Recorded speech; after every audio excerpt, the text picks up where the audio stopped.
Mes mains tremblaient tandis à faire dans le carton.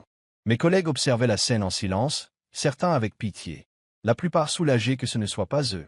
Mais le pire, ma patronne ne s'est pas contentée de me virer, elle m'a humilié, en riant, et m'a traité de poids mort, devant tout le personnel.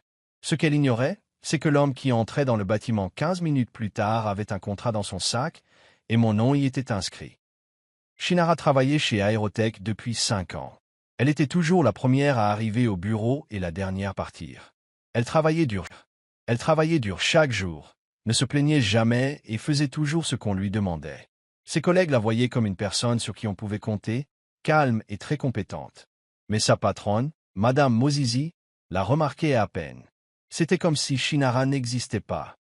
Madame Mozizi ne prêtait attention qu'aux gens qui parlaient fort, s'habillait avec luxe et cherchait à l'impressionner par de faux sourires et des ragots de bureau.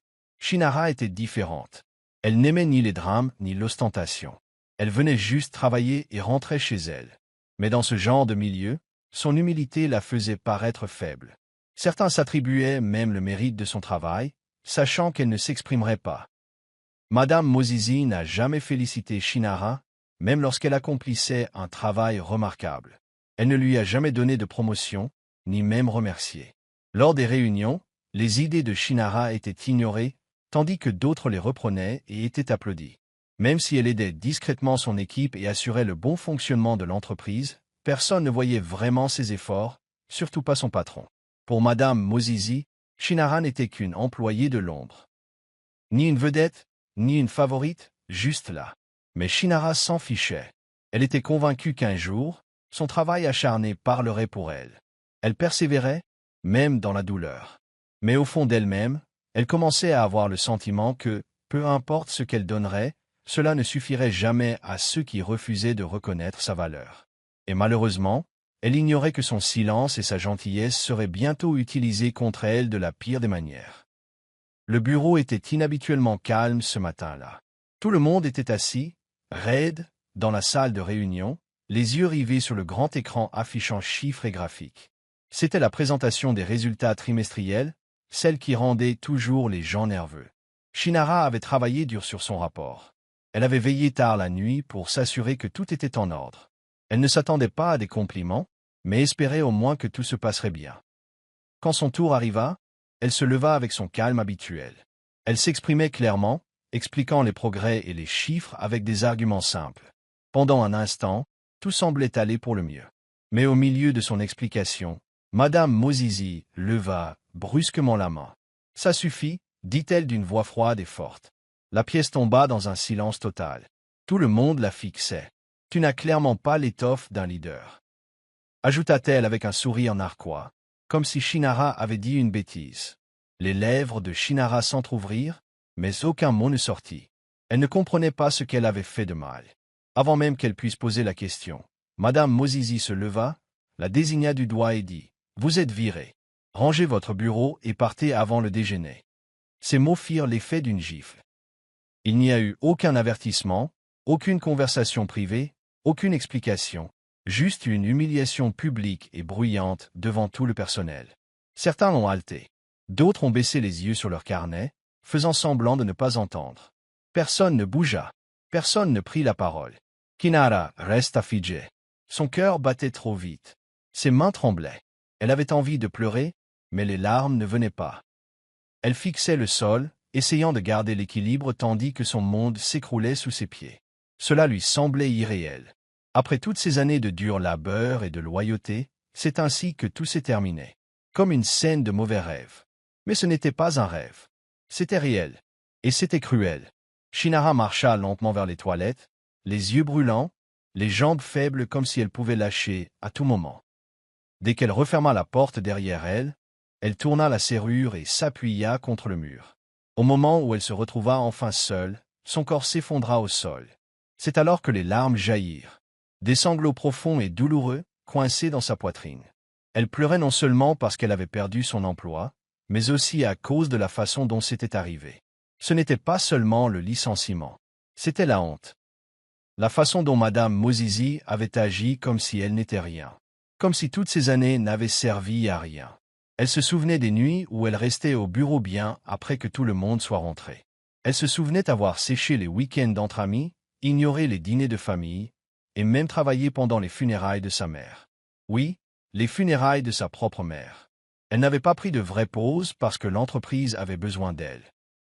Et voilà qu'il la jetait comme un déchet. La douleur était insupportable. Elle pleurait dans ses mains, espérant que personne ne l'entendrait de l'autre côté de la porte. Soudain, son téléphone vibra dans sa poche. Elle faillit l'ignorer, mais quelque chose lui dit de vérifier. Ses doigts, encore tremblants, déverrouillèrent l'écran. C'était un message. Juste quelques mots. « Êtes-vous prêt pour 14 heures ?» Caen le fixa, d'abord confuse. Puis ses yeux s'écarquillèrent. Caen ses initiales. Elle savait qui c'était. Son cœur battait la chamade. Le message était simple, mais puissant. Elle le relut encore et encore. Et lentement, ses larmes s'arrêtèrent. Elle s'essuya le visage avec la manche de sa chemise. Ce message, cela lui rappela que ce n'était pas la fin. Peut-être, juste peut-être, que tout arrivait pour une raison. Elle se leva, prit une grande inspiration et se regarda dans le miroir. Son visage était fatigué, rouge d'avoir pleuré. Mais ses yeux brillaient d'une nouvelle lueur. Elle ne savait pas exactement ce qui se passerait à 14 heures, mais elle savait une chose maintenant. Son histoire n'était pas terminée. Elle ne faisait que commencer. Des mois avant que tout ne s'écroule au travail, Shinara avait assisté à une conférence d'affaires en ville. C'était un de ces événements où les gens portaient des costumes élégants, portaient des carnets de notes raffinés et ne souriaient que lorsque c'était nécessaire. Shinara faillit ne pas y aller. Elle n'aimait ni la foule ni les conversations anodines. Mais quelque chose en elle lui disait d'y aller ce jour-là. Elle portait sa simple robe bleue, son vieux sac à la main, espérant simplement apprendre quelque chose de nouveau et peut-être rencontrer quelqu'un de bienveillant. C'est alors qu'elle le rencontra. Kanizan l'a vu. Il ne se promenait pas en grand groupe et ne se comportait pas comme s'il était trop important pour parler à qui que ce soit. Il était calme, poli et avait un sourire chaleureux qui lui donnait le sentiment d'être remarqué. Ils se sont retrouvés assis côte à côte lors d'une table ronde sur la culture d'entreprise. Après la séance, ils ont commencé à discuter. Ce qui devait être une brève conversation s'est transformé en une conversation profonde qui a duré des heures. Ils se sont assis dans un coin tranquille de la salle, sirotant un café et partageant leurs réflexions. Shinara a parlé avec émotion de la nécessité de traiter les travailleurs avec respect, de l'importance pour les dirigeants d'écouter davantage et de parler moins, et du fait que les employés de bureau sont bien plus que de simples numéros. Elle n'a pas hésité. Elle lui a expliqué comment les systèmes défaillants réduisent au silence les travailleurs acharnés et qu'elle croyait que la bienveillance pouvait être un puissant outil de leadership. La plupart des gens ne s'intéressaient pas à ses propos. Mais Kanisa l'écoutait attentivement, hochant la tête avec intérêt. Lorsqu'elle eut terminé, il la regarda et dit « J'investis dans les gens, pas seulement dans le profit. Si jamais j'achète votre entreprise, vous serez la première personne que j'appellerai. » Elle rit doucement, pensant qu'il voulait juste être gentil. Elle le remercia, mais au fond, elle ne croyait pas que cela donnerait quoi que ce soit. Il était probablement riche, puissant et entouré de gens mieux connectés. Elle n'était qu'une travailleuse discrète essayant de survivre. Mais ce moment est resté gravé dans son cœur, comme une graine plantée en secret. Elle l'ignorait encore, mais cette conversation, cette nuit-là, allait tout changer. Shinara marchait lentement vers le hall, portant un simple carton rempli des souvenirs de sa vie professionnelle, sa bouteille d'eau, une photo de sa défunte mère, des dossiers et une petite plante dont elle s'était occupée pendant des années. Ses yeux étaient encore rouges d'avoir pleuré aux toilettes, mais elle gardait la tête haute. Les gens se tournèrent vers elle, murmurant dans son dos, faisant semblant d'ignorer ce qui venait de se passer. Certains étaient désolés, d'autres s'en fichaient. Mais Shinara continua d'avancer, pas à pas, prête à quitter l'endroit qu'il avait brisé. Juste au moment où elle atteignait le centre du hall, les portes de l'ascenseur derrière elle claquèrent bruyamment. Elle se retourna lentement, sans rien attendre en retour, puis son souffle se coupa. Kanayasan Lova sorted de l'ascenseur. Il n'était pas seul. Derrière lui se trouvaient des avocats élégamment vêtus, des assistants portant des documents et des membres du conseil d'administration. La salle était plongée dans un silence total. On aurait dit une mouche volée. Les gens s'arrêtèrent de bouger. Ils fixaient. Madame Mossessi, qui se tenait près de la réception, cligna des yeux, perplexe. Elle semblait nerveuse. « Qui êtes-vous » demanda-t-elle d'une voix tremblante. Kanisa s'avança calmement, un sourire confiant. Il regarda le hall comme s'il était chez lui, car maintenant, c'était le cas. « Bonjour, dit-il chaleureusement mais clairement. Je suis le nouveau propriétaire majoritaire d'Aérotech. » Des exclamations de surprise résonnèrent. Shinara se figea, serrant fermement sa boîte. Et Kanisha continua en se tournant vers elle. « J'aimerais parler, surtout à mademoiselle Shinara. » Tous les regards se tournèrent vers elle. Elle, la femme qui venait d'être licenciée 1 heure plus tôt? Celle que tout le monde ignorait? Le visage de Mizassi pâlit. Shinara resta là, sous le choc, essayant de comprendre ce qui se passait. Était-ce réel? Ça l'était. Shinara ne pouvait pas parler. Ses lèvres s'entr'ouvrirent, mais aucun mot ne sortit. Elle resta là, figée sur place, le cœur battant la chamade. Était-ce réel? Kanisha était-elle vraiment là, à crier son nom devant tout le monde après ce qui venait de se passer? Son esprit tournait. Elle serrait sa boîte plus fort, comme si elle craignait que tout disparaisse comme un rêve. Kanisha ne s'arrêta pas. Il se tourna vers le groupe de membres du conseil qui l'avaient suivi. Avec une assurance sereine, il fouilla dans un dossier et en sortit un épais document. Le tenant bien en vue, il a déclaré « Voici ma proposition de réforme structurelle chez Aérotech. Les choses vont changer. Et pour le mieux. » Il regarda autour de lui. Certains membres du conseil hochèrent la tête en silence. Les membres du personnel qui se tenaient à proximité semblaient perplexes et curieux. Kanisha ajouta alors haut et fort. « Et pour mener ce changement, j'ai choisi quelqu'un qui comprend vraiment cette entreprise. Quelqu'un qui a travaillé de fond en comble et qui privilégie l'humain à la politique. » Il se tourna de nouveau vers Shinara en souriant. « Cette personne, c'est mademoiselle Shinara. Je la nomme responsable des opérations pendant cette transition. » Des exclamations de surprise résonnèrent. Les gens se regardèrent, choqués. Shinara? La même Shinara qui venait d'être renvoyée? Celle qu'ils n'avaient jamais vraiment remarquée? Mosesi força un rire nerveux. Elle s'avança rapidement et dit « Attendez, quoi? Elle? Mais elle n'est même pas. » Ses paroles tremblaient. Elle perdait visiblement le contrôle du moment. Mais Kanisha leva une main pour l'arrêter. Il la regarda droit dans les yeux, calme mais ferme. « Tu viens de mettre fin à l'avenir de ton entreprise, dit-il. Mais heureusement, je viens de la réembaucher. » Le silence qui suivit fut pesant. Personne ne riait. Personne ne murmurait. Tous les regards étaient rivés sur Shinara. Elle sentit les larmes monter à nouveau. Mais cette fois, ce n'était pas la douleur qui la causait, mais le choc. D'incrédulité. D'espoir. Elle n'avait même pas eu le temps de franchir la porte. Et maintenant, l'homme qui était désormais propriétaire de l'entreprise lui proposait un poste de direction. Ses collègues la regardaient différemment. Ils ne la voyaient plus seulement comme une fille discrète. Ils virent quelqu'un qui avait travaillé dur en coulisses depuis le début. Quelqu'un qui avait gagné le respect, même si c'était tard. Shinara prit une profonde inspiration. Elle n'était plus invisible. Peu après sa prise de pouvoir, Kanisha a demandé une enquête approfondie sur l'entreprise. Il voulait comprendre ce qui se passait réellement en coulisses. Avec son soutien, un véritable audit interne a été lancé. L'équipe a examiné en profondeur les dossiers de l'entreprise, les courriels et les plaintes du personnel. Leurs conclusions ont choqué tout le monde. Mais pas Shinara. Il s'est avéré que Madame Mosesi avait caché beaucoup de choses. Elle avait licencié plusieurs employés injustement. Non pas parce qu'ils avaient mal travaillé, mais parce qu'ils refusaient de se prêter à la politique de son bureau. Elle avait également modifié les chiffres du budget de l'entreprise, utilisant l'argent pour des choses qui n'avaient rien à voir avec la croissance de l'entreprise. Pire encore, elle avait ignoré les plaintes sérieuses des employés. Des plaintes concernant le stress, les mauvais traitements et le surmenage. Elle avait donné aux gens un sentiment d'infériorité et d'impuissance. Mais ce n'était pas tout. Durant son passage dans l'entreprise, Shinara avait discrètement signalé ses problèmes. Elle avait conservé des archives, rédigé des rapports détaillés et les avait transmis par les voies appropriées. Mais Mosesi les avait enterrés.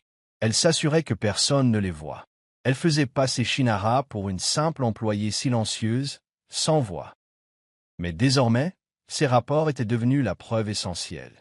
Kanisha et son équipe ont utilisé les documents de Shinara pour montrer l'ampleur des problèmes.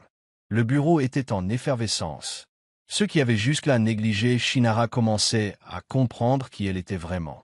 Elle n'était pas seulement une femme discrète qui travaillait tard.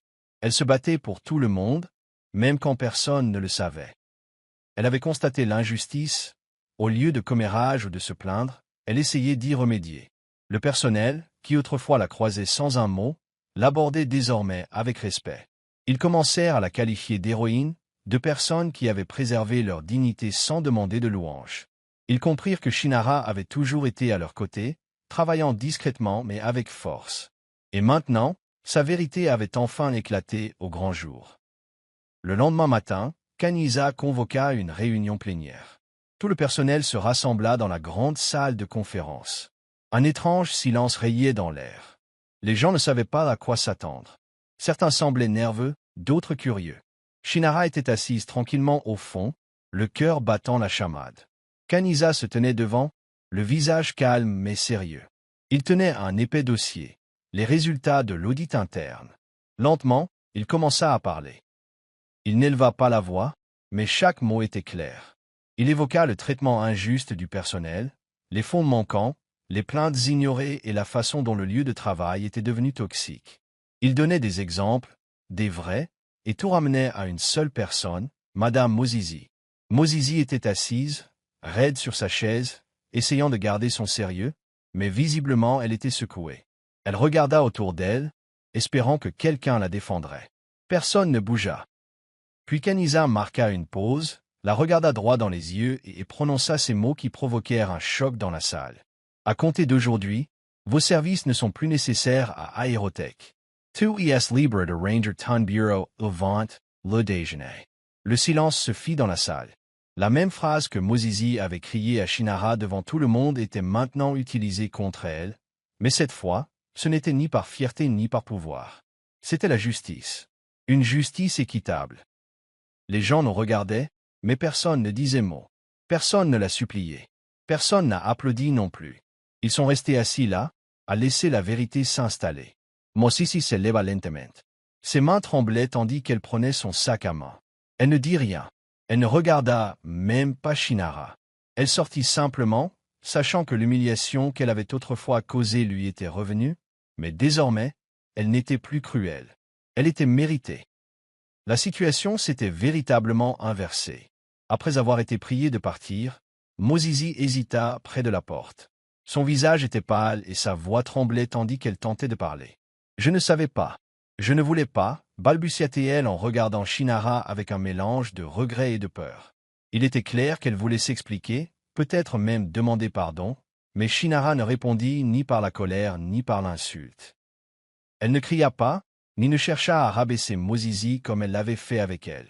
Au contraire, Shinara se tenait droite et calme, avec une force tranquille.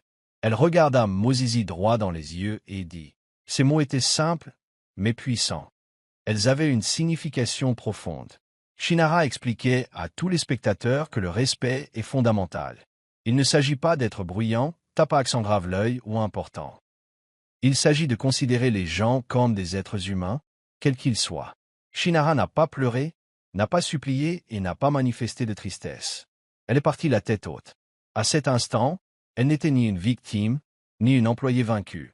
C'était une femme qui avait gagné sans vengeance, une personne qui avait choisi la dignité plutôt que la colère. Chacun dans la salle ressentait le poids de ses paroles. Certains s'essuyaient les yeux, d'autres semblaient pensifs. Le message était clair, la véritable force vient de la grâce et du respect, et non de l'humiliation. Le courage de Shinara a montré que, parfois, la plus grande victoire consiste à surmonter la douleur et à avancer avec fierté. Elle n'avait pas besoin de se défendre pour faire ses preuves. Son silence et son sang-froid en disaient long. Elle a enseigné à tous que la gentillesse et la force peuvent briller plus fort que l'humiliation et la cruauté. Alors qu'elle quittait la pièce, des murmures se sont répandus. Les gens étaient inspirés. Ils ont compris que le véritable respect consiste à traiter chaque personne avec bienveillance, même dans les moments difficiles. L'histoire de Shinara ne se résumait plus à une scène ou à un licenciement. Il s'agissait de se défendre avec force et grâce. Quelques mois plus tard, l'entreprise avait bien changé. Dans le couloir principal, un nouveau mur dédié au leadership occupait le devant de la scène, avec, en son centre, la photo de Shinara.